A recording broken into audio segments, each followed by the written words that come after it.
Hey, what's up? Cole Grace here. Let's grow. I don't like the let's go thing, so switch it up. Today I want to talk about the balance between awareness and acceptance, the balance between detachment but still being proactive, um, balance between digging through the past to find subconscious blocks, looking into the future to set goals, and being present in the moment. That's a tough thing to figure out and to balance. And if you spend too much time in any of those places, it can it can be detrimental to your overall experience of life. So for me, there's the balance between faith, acceptance, not being attached to outcome, and awareness, having goals, and putting in the work. And so you can't just be like, well, in the name of acceptance, this is just the way I am. It is what it is. Or if God wanted it to be different, then it would be. And that level of acceptance can be detrimental because you're not taking any accountability for your part in it. And then again, on the other side, the control aspect of awareness and trying to be so hyper aware that you control every aspect of the situation, which is impossible, and it creates anxiety and like a hyper vigilance. It's not a fun place to live in. So, and then the balance between just being in the moment and whatever happens, is definitely difficult to be between. And and in that thought, growth is not a linear path. It's back forth, it's up and down. I still suffer from bouts of depression. Doing these things doesn't stop it from happening. It just helps you to more quickly identify it and then come out of it. So I've not found a way to completely erase stress, anxiety, depression. I don't think that's possible. But I do think that you can learn ways to mitigate it and manage it way better than before. And the voice in my head when I start to go through the depression and things like that tells me that I'm a piece of shit. And this tells me that I shouldn't make videos and talk to people because I can't do it myself. You suck. And it gets really loud and it says some outlandish things. And it's really difficult to kind of silence that voice. It's a really loud voice. And that's why I use some of the tools that I talk about so that I can go back and look at accomplishments that I've had and look at my gratitude journal and the things that I keep, completed goals, older mission statements. And I go back through those and realize, because it doesn't clear, it doesn't set in, especially when I'm in the depression mode, of how far I've come. How far I have to go is what is in my mind, and how far away from that I am.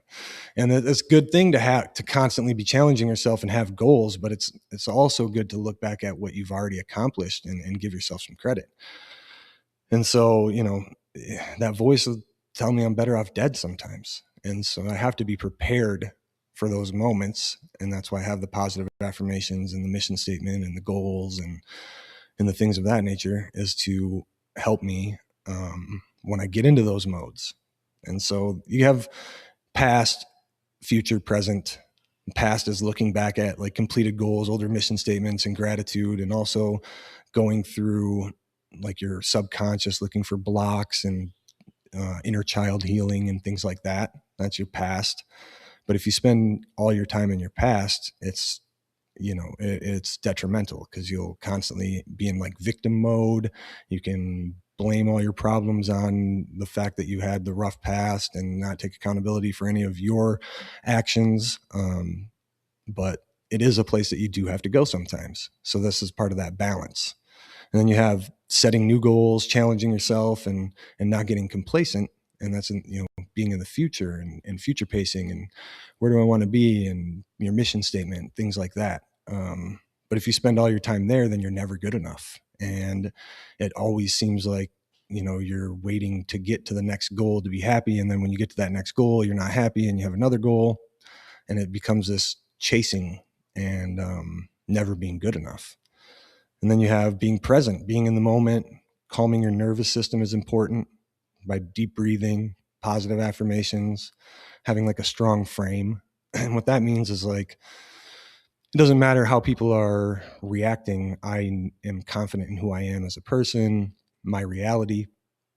And if somebody says something that I don't really know that well, I don't internalize it. It doesn't affect me.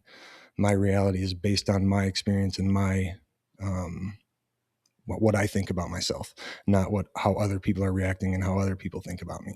So that allows me to be authentic and in the moment, which is good for connection.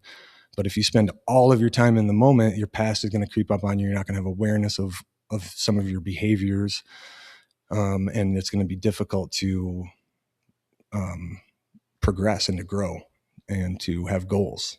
So balancing past and present and future is like a dance. It's you have to feel it, and you have to understand when to utilize different pieces. And for a general rule, I like to, one second, I'm gonna get a drink of water.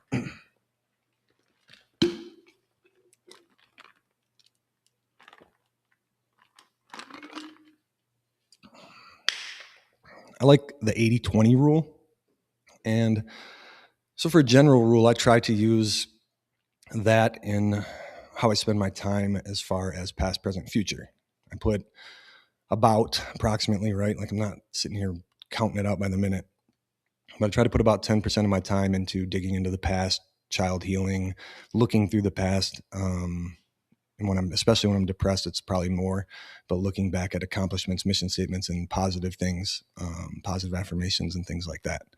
Try to spend 10% in the past. I try to spend 10% in the future casting, planning, setting goals, thinking about, manifesting and thinking about things, praying for future things.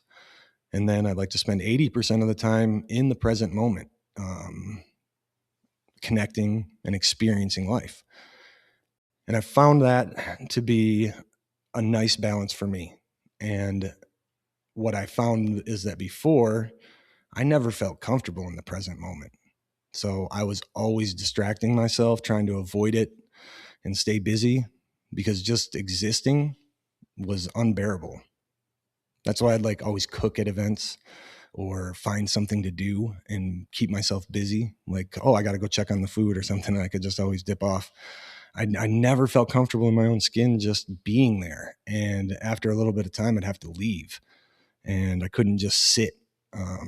I still struggle with this at times. And sometimes it's like I'm there, but I'm not really there. And it can be difficult to connect with. But I've been working on deep breathing and positive affirmations and reconnecting with my nervous system. Sometimes there's situational positive affirmations, like if I'm going to an event or to a place and I can, set my intention on that. But one second. No, I have to plug in my computer. Took a break for technical difficulties. I didn't have the computer plugged in and I ran it out of time. So where I was at was I was talking about being difficult for me to be in the present moment sometimes, and how I've been working on that with more deep breathing exercises, positive affirmations, and sometimes they're specific to the situation when I'm going out for something.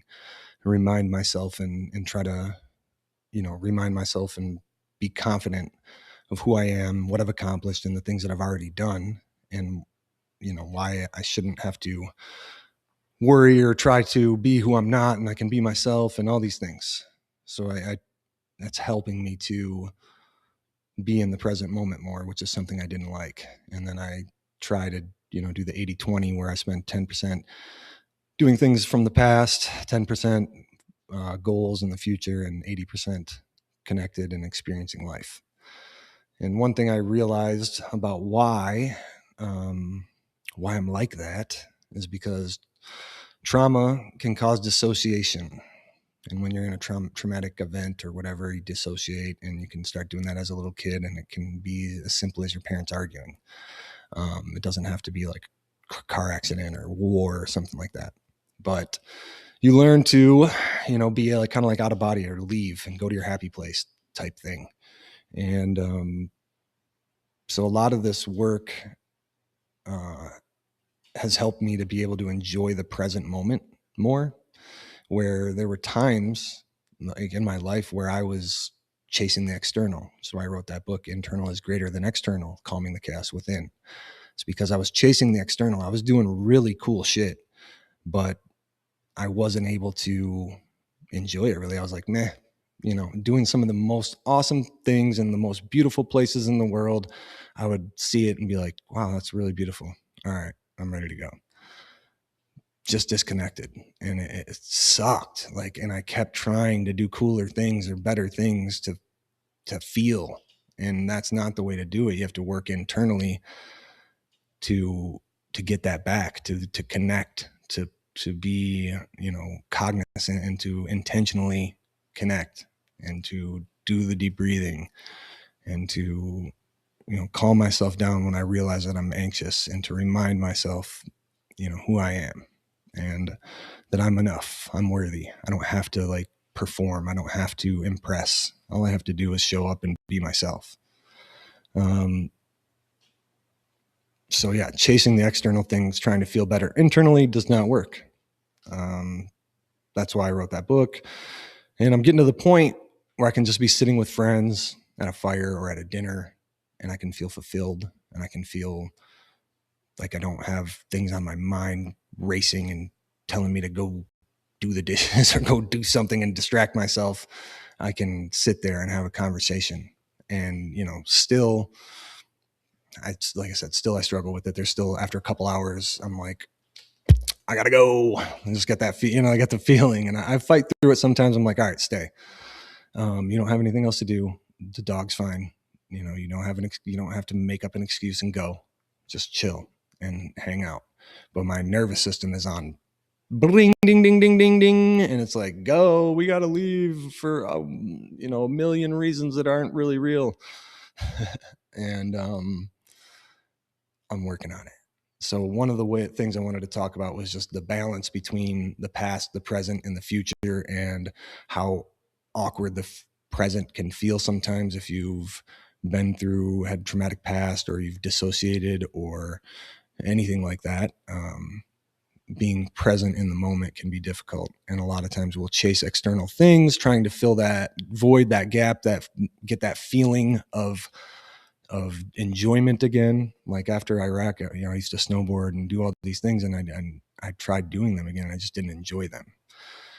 And it wasn't that the thing changed. It was that my internal had changed, and like, getting more connected, getting away from dissociating, remaining present during uncomfortable feelings, and not distracting myself, being alone. Those things suck at first, but once you start doing them on purpose, and you're working, it's like working on a muscle. You're exercising that muscle, and you're getting better at doing it. And eventually, like I said, it doesn't fix it, it doesn't take it away, but you get better at doing it, and it starts to become almost like an addiction. It's like, all right, I feel the anxiousness, I'm going to do some deep breathing, and calm myself down. I've done the positive affirmations when I'm feeling like bad, when I've had depression bouts, like innumerable amount of times in a day, and I'm just on repeat because I feel shitty. And I don't know, it's very difficult, the mind, the body connection, and balancing between where you put your focus on your time. So I just wanted to share that with you guys. Nothing but love, and I'll see you next time.